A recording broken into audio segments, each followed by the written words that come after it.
नमस्कार। SBT news में आपका स्वागत है। पेश है 17 दिसंबर रविवार सुबह 6:15 बजे राजस्थान की बड़ी खबरें। प्रधानमंत्री नरेंद्र मोदी ने शनिवार को कहा कि भारत को विकसित राष्ट्र बनाने में शहरों की बड़ी भूमिका है और इसीलिए सरकार छोटे और मझले शहरों के विकास पर विशेष ध्यान दे रही है। प्रधानमंत्री ने कहा कि विकसित भारत का निर्माण देश भर में छोटे मझौले शहरों की बुनियाद पर होगा।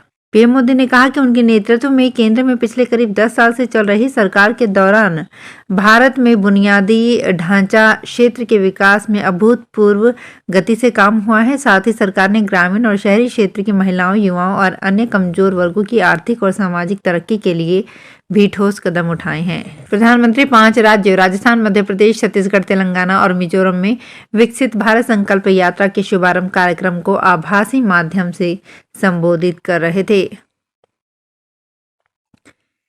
राजस्थान में नई सरकार के शपथ ग्रहण करने के अगले ही दिन शिक्षा विभाग ने पेंडिंग पड़ी करीब 1,500 पोस्ट पर नियुक्ति आदेश जारी कर दिए हैं। इनमें 824 टीचर्स हैं, जबकि 528 कंप्यूटर अनुदेशक शामिल हैं। टीचर्स को सीधे जिले और स्कूल आवंटित कर दिए गए हैं। माध्यमिक शिक्षा निदेशक कानाराम ने अलग अलग आदेश जारी करते हुए सामान्य अध्यापक लेवल 2 के 114, भूगोल लेक्चरर के 686, अध्यापक लेवल 2 सामाजिक विज्ञान के 124 पदों पर नियुक्ति के आदेश जारी किए हैं। इसके साथ ही 528 कंप्यूटर अनुदेशकों को नियुक्ति दे दी गई है।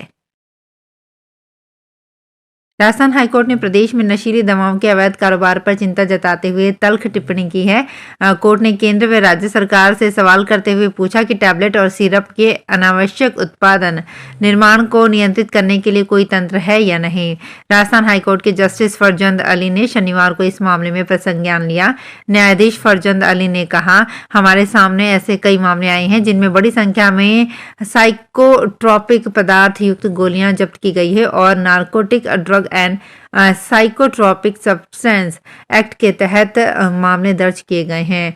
जस्टिस अली ने कहा कि जांच एजेंसी उन आरोपी व्यक्तियों को पकड़ती है जो गोलियां ले जा रहे होते हैं या जिनसे गोलियां बरामद की जाती है। सीएम भजनलाल शर्मा का आज भरतपुर दौरा प्रस्तावित है, जिसको लेकर सर्किट हाउस में तैयारियां शुरू हो गई है। पीडब्ल्यूडी के अधिकारी सर्किट हाउस पहुंचे और कमरों की जांच की और सभी व्यवस्थाओं को देखा। सीएम सर्किट हाउस में रुक सकते हैं और इसके लिए तैयारियां की गई है। प्रस्तावित दौरे के अनुसार सीएम सुबह 8 बजे कार से जयपुर से रवाना होकर गोवर्धन पहुंचेंगे। 11:30 पर गोवर्धन पहुंच जाएंगे, जिसके बाद वो गोवर्धन भगवान के दर्शन करेंगे। 1 बजे वे कार से गोवर्धन से रवाना होंगे और 2 बजे भरतपुर के सर्किट हाउस पहुंचेंगे, जहां वो आमजन से मुलाकात करेंगे। रात को सीएम सर्किट हाउस में रुकेंगे। 18 दिसंबर को सुबह 9 बजे भरतपुर से जयपुर के लिए कार से रवाना होंगे और 12 बजे जयपुर पहुंचेंगे। कांग्रेस नेता राहुल गांधी ने संसद की सुरक्षा में हुई चूक को गंभीर मुद्दा बताया, लेकिन कहा कि इस घटना का संबंध युवाओं में फैली बेरोजगारी और महंगाई है। उन्होंने कहा कि संसद सुरक्षा में हुई चूक का कारण बेरोजगारी और महंगाई है। नौकरियां कहाँ हैं? युवा हताश हैं। हमें इस मुद्दे पर फोकस करना है और युवाओं को नौकरी देनी है। सुरक्षा चूक जरूर हुई है, मगर इसके पीछे कारण है देश का सबसे बड़ा और ज्वलंत मुद्दा बेरोजगारी। उन्होंने कहा कि संसद सुरक्षा में हुई घटना के पीछे सबसे बड़ा कारण बेरोजगारी और महंगाई है। बैडमिंटन स्टार पद्मश्री साइना नेहवाल ने कहा, राजनीति बहुत बड़ा और अलग फील्ड है। उसमें जाने से पहले उसके बारे में बहुत कुछ सीखना पड़ेगा, समझना पड़ेगा। अभी मेरे लिए मेरा खेल पहले है, लेकिन पॉलिटिक्स में मेरा इंटरेस्ट है, तो उसे समझने और सीखने के बाद जरूर शुरुआत करूंगी। उन्होंने कहा, खिलाड़ियों की सेवा के लिए पॉलिटिक्स में शुरुआत करना चाहूंगी। वे शनिवार को कोटा में थी और एक निजी इंस्टीट्यूट की अवार्ड सेरेमनी में शामिल हुई। अलवर के लक्ष्मणगढ़ में राजकीय बालिका उच्च माध्यमिक स्कूल की 46 छात्राओं से भरी मिनी बस पलट गई। इससे करीब 32 बालिकाएं घायल हो गई। 5 से 7 छात्राओं के हाथ में चोटें आई हैं। इनमें से 1-2 के फ्रैक्चर भी हैं। 3 छात्राओं को लक्ष्मणगढ़ से अलवर रेफर किया गया है। राजकीय बालिका उच्च माध्यमिक विद्यालय लक्ष्मणगढ़ की कक्षा 6 से 8वीं तक की छात्राओं को पास के आईटीआई कॉलेज में विजिट था, जहां बालिकाओं को ले जाने के लिए मिनी बस मंगाई गई। एक ही वाहन में 46 से अधिक छात्राओं को खड़ा कर दिया गया। वाहन ओवरलोड हो गया। 2 मैडम भी साथ गई। वे आगे बैठ गई। इसके बाद चालक ने तेज रफ्तार से वाहन को दौड़ाया। सामने से एक ऑटो आया, उसे बचाते समय भी स्पीड कम नहीं थी। इसी दौरान वाहन का संतुलन बिगड़ गया और पलट गया। ये घटना शनिवार दोपहर की है। राजस्थान के उप मुख्यमंत्री दिया कुमारी ने प्रधानमंत्री नरेंद्र मोदी के विजन के विकसित भारत संकल्प यात्रा के रथ का शुभारंभ किया। शहर के प्रताप ऑडिटोरियम में आयोजित इस कार्यक्रम में दिया कुमारी ने केंद्र सरकार की योजनाओं के बारे में विस्तृत रूप से जानकारी दी। आमजन को केंद्र सरकार की योजनाओं से जुड़ने का आह्वान किया।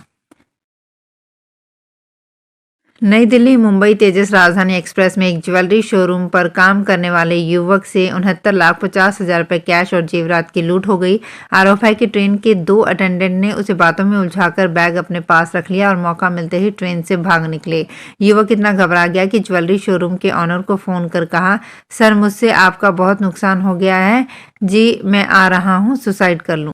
मामला मंगलवार रात 9:30 बजे का कोटा स्टेशन का है। ज्वेलरी ऑनर की तरफ से गुरुवार सुबह जीआरपी थाने में शिकायत की गई। अब तक की जांच में जीआरपी ने दोनों ही अटेंडेंट के गांव और अलग-अलग ठिकानों पर दबिश दी है, लेकिन पिछले 3 दिनों से दोनों आरोपियों का कोई भी सुराग हाथ नहीं लगा है। राजस्थान में आरएएस योगेश कुमार श्रीवास्तव को मुख्यमंत्री भजनलाल शर्मा का विशेषाधिकारी नियुक्त किया गया है। कार्मिक विभाग के शनिवार को जारी आदेश के अनुसार पद स्थापना आदेशों की प्रतीक्षा में आरएएस श्रीवास्तव को मुख्यमंत्री के विशेषाधिकारी की जिम्मेदारी दी गई है। एक अन्य आदेश में प्रमुख सचिव मुख्यमंत्री और अध्यक्ष रीको जयपुर कुलदीप रांका, सचिव मुख्यमंत्री एवं शासन सचिव सूचना एवं जनसंपर्क विभाग गौरव गोयल एवं सचिव मुख्यमंत्री आरती डोगरा तथा विशिष्ट सचिव मुख्यमंत्री एवं मुख्य कार्यकारी अधिकारी Rajasthan state service delivery war room Rajan Vishal को आगामी आदेशों तक पद स्थापना आदेशों की प्रतीक्षा में रखा गया है। राजस्थान के मुख्यमंत्री भजनलाल शर्मा ने जन कल्याणकारी योजनाओं का लाभ हर गरीब तक पहुंचाना राज्य सरकार की प्राथमिकता बताते हुए कहा कि गरीब की सेवा, वंचितों का सम्मान हमारा मूल मंत्र है। सीएम शर्मा शनिवार को जयपुर के महारानी कॉलेज परिसर में आयोजित विकसित भारत संकल्प यात्रा शुभारंभ के राज्य स्तरीय कार्यक्रम को संबोधित कर रहे थे। उन्होंने कहा कि प्रधानमंत्री नरेंद्र मोदी के नेतृत्व में विकसित भारत का जो सपना हमने संजोया है, उसे सबके साथ और सबके विश्वास से साकार करने की दिशा में हम तेजी से आगे बढ़ रहे हैं। हमारी सरकार का मूल मंत्र गरीबों की सेवा तथा वंचितों का सम्मान है। कोटा मंडल के रेल प्रबंधक मनीष तिवारी ने कोटा से भवानी मंडी तक विंडो ट्रेलिंग निरीक्षण किया और अमृत भारत स्टेशन योजना के तहत भवानी मंडी, रामगंज मंडी एवं झालावाड़ सिटी स्टेशनों के पुनर्विकास कार्यों का भौतिक निरीक्षण किया। उन्होंने विंडो ट्रेलिंग निरीक्षण में गाड़ी संचालन से जुड़े सभी संरक्षा मानकों एवं सेक्शन की ट्रैक, ब्रिजों और OHE संपर्क फाटकों का गहन अवलोकन किया। एक्शन मोड में आए सपोटरा करौली विधायक हंसराज मीणा। सपोटरा विधायक ने सपोटरा के सामुदायिक स्वास्थ्य केंद्र का निरीक्षण किया। निरीक्षण में व्यवस्थाओं का जायजा लिया। हॉस्पिटल में स्टाफ की कमी पर चिंता जताई। जोधपुर में 20 दिसंबर को पानी की सप्लाई नहीं होगी। जोधपुर में गर्मियों में प्रस्तावित इंदिरा गांधी नहरबंदी को देखते हुए जल भंडारण और फिल्टर प्लांट, पंप हाउस, पाइपलाइनों के रखरखाव और सफाई की वजह से जलापूर्ति व्यवस्था में बदलाव किया गया है। 20 दिसंबर को होने वाली जलापूर्ति 21 दिसंबर को और 21 दिसंबर को होने वाली जलापूर्ति 22 दिसंबर को की जाएगी। उपयुक्त मात्रा में पानी का भंडारण कर पानी की किल्लत से बचा जा सकता है। हिमाचल प्रदेश के बिलासपुर में एक शख्स ने स्कूटी के साथ पैराग्लाइडिंग की। पैराग्लाइडर ने स्कूटी के साथ आसमान में 6 से 7 किलोमीटर की उड़ान भरी। पायलट कुछ देर तक जमीन से 200 फीट की ऊंचाई पर उड़ता रहा। पायलट के इस हैरत अंगेज कारनामे का वीडियो अब सोशल मीडिया पर तेजी से वायरल हो रहा है और चर्चा का कारण बना हुआ है। तो फिलहाल खास खबरों में इतना ही। ताज़ा खबरों की जानकारी के लिए देखते रहिए SBT न्यूज। धन्यवाद।